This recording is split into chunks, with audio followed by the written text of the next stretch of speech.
Yes, I don't have to. And I don't think that that's a fair characterization of the sentiment of my question, if we could move to Jefferson for a moment, that the sort of spirit that allowed American liberty to flourish in the founding was one in which there was a recognition that there was a place for God in public life. There was certainly a hatred of despotic religious impulse, and Jefferson was a marvelous crusader in that regard, but there was also a recognition that there was a place for God in public life, just as Solzhenitsyn recognized that, I think. Oh, I didn't. Well, your Solzhenitsyn point, I meant to say, Solzhenitsyn is borrowing there from Smerdyakov in the Brothers Karamazov, who says, without God, everything is possible. Smerdyakov is, of course, the moral idiot of the book, but his point is considered to be useful. And, okay, if you can be an atheist and say that means there's no law. You can be a nihilist and be an atheist, just as you can be a nihilist and be a Muslim or a Christian, or a sadist, or a casuist. There's no guarantee. But we think that morality is innate in human beings, and religion borrows it from us. And I think I could prove it by reference to the Jewish and Christian testaments. Who here believes that until they got to the foot of Mount Sinai, the Jewish people thought that murder, theft, and perjury were okay? That they got that far, were amazed to be told, that's not cool anymore. The answer is obvious. They couldn't have got that far. There couldn't have been a human society that thought otherwise. Voila. When the story is told of the man from Samaria, sometimes called the Good Samaritan, who we may or may not think of as an Orthodox Jew, we're not sure. The story is told of someone who goes out of his way to help a fellow creature in distress. Well, quite obviously this person is not animated by the teachings of Jesus, or Jesus couldn't have known the story about him, any more than he could have known the golden rule.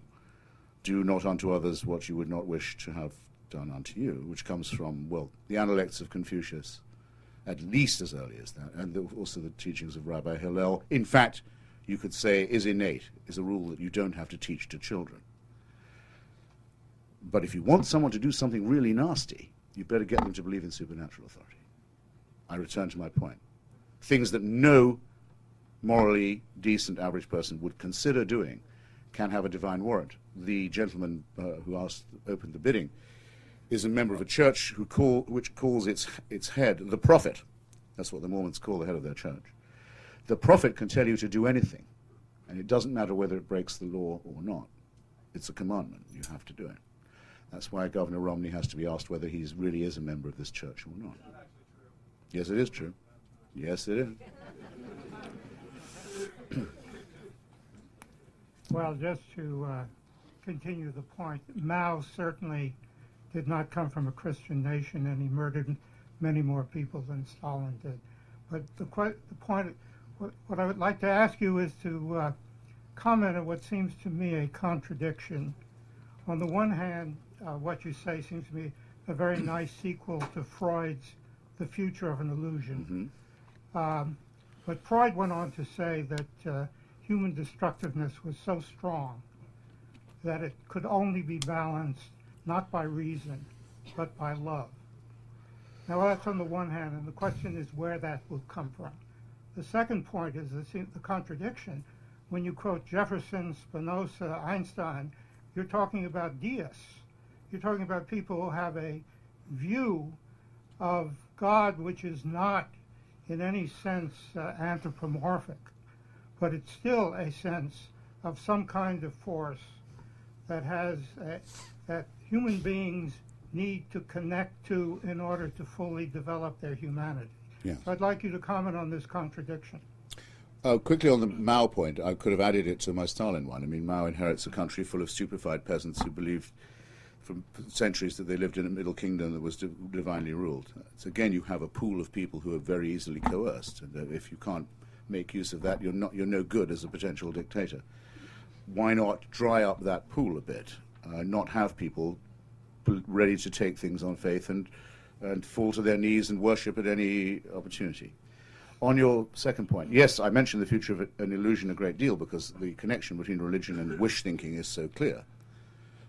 The moral superiority of atheism, I would say, as well as its intellectual superiority, is we are not necessarily all that happy with our conclusion that this life is all there is and annihilation follows it. It doesn't delight me to think this, though it probably delights my children, because parents have to make room. It would be obscene if one hung around, let alone if one proposed to hang around forever. When you look at it like that, you can come reconcile to it quite easily. Well, where does love come from? You're saying love comes from Mount Sinai, which tells you to murder your fellow creatures and enslave them? And burn old ladies among them because they're witches? Where's the love in that? Where's the love in the preaching of hell by the Nazarene? Right? Where's the love saying, abandon your children to come and follow me? Take no thought for the morrow, for clothing, for food. Just come and follow me, I'm the boss. Where's the love or morality in that? It only makes sense. Even C.S. Lewis is forced to concede it. It's the ravings of a madman, unless you believe the end of the world is coming real soon, and this person has some clue to it. Well, you might as well take the Kool-Aid right there. This is not loving. However, I dare say that there are enough people in this room who will know from their own experience that love can be felt without any reference to these invocations. Not just for... I'm rather touched to hear it. It makes me feel all moist and husky. And I might go a little further than that, not just for another creature who might conceivably do you a sexual favor, but for your fellow mammals as well. Fragile, I admit, and inconsistent, but a lot better than being told you better be loving or we're going to torture you forever. This is tripe. Sinister tripe. Oh, and the deism point. Well, of course, I actually don't think Spinoza was a deist. He was actually a pantheist. What he said was God is everything and everywhere. I don't mind people saying that. I don't mind people saying that at all. He didn't believe it gave you the right to tell anyone what to do. Jefferson was a very good paleontologist. Could have been a great one if he'd been born a few years later. He's still puzzling. Why are the seashells so high up on the mountains? 1819, he was still alive. The great day on which, it's February 1819, Abraham Lincoln and Charles Darwin are born, the two great emancipators. Darwin much the greater one. Now there's no mystery. Before then there was. Deism was the best that Jefferson, brilliant as he was, could possibly do. Now we don't need it. You can believe it if you like, but it's optional. Fine. What does the Buddhist say to the hot dog vendor? You doing it? Make me one with everything. As Jefferson said about religion in general, that neither picks my pocket nor breaks my leg. I don't mind. Do you know what the hot dog vendor says in return? Not everyone knows part two. Well, he makes him one with everything and hands the Buddhist a slathered dog. The Buddhist hands over a $20 bill. That's all he's got under his saffron robes. Munches a bit, waits. He says, but no money is forthcoming. And he says finally to the vendor, where's my change? And the vendor says, change comes only from within.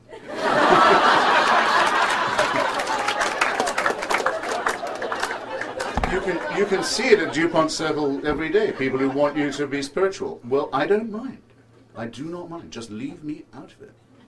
And babble all you like. It's fine by me. Whatever floats your boat. But I insist, don't try and teach this to my children. Don't try and put it in the schools. Don't get the president to talk piss on public occasions in this way. Don't be praising people because they'll believe anything. Don't be telling me that jihadism is the expression of some suppressed grievance. Don't be telling me any of that. Don't tell me that God gave you the West Bank. None of this, because this is not a difference of opinion. This is a battle in which civilization is involved and in which they've had it all their own way for far too long. And people who care for civilization are going to have to fight and show that we too have unalterable convictions. We too have real principles that can't be changed. We won't call them faith or dogma, but don't mistake that for weakness. And yeah, you know what? On certain days, we too can be offended. I find that really offensive.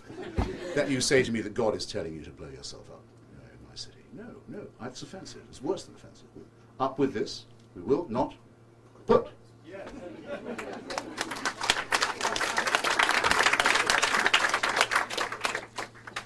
Can I ask a question over here? Sure. Thank Absolutely. You. I think a lot of the laughter in the room betrays truly that these questions are rightfully ones that hit us so deep in the heart that there's fear, they're profound, and I think we all obviously come with presuppositions and views.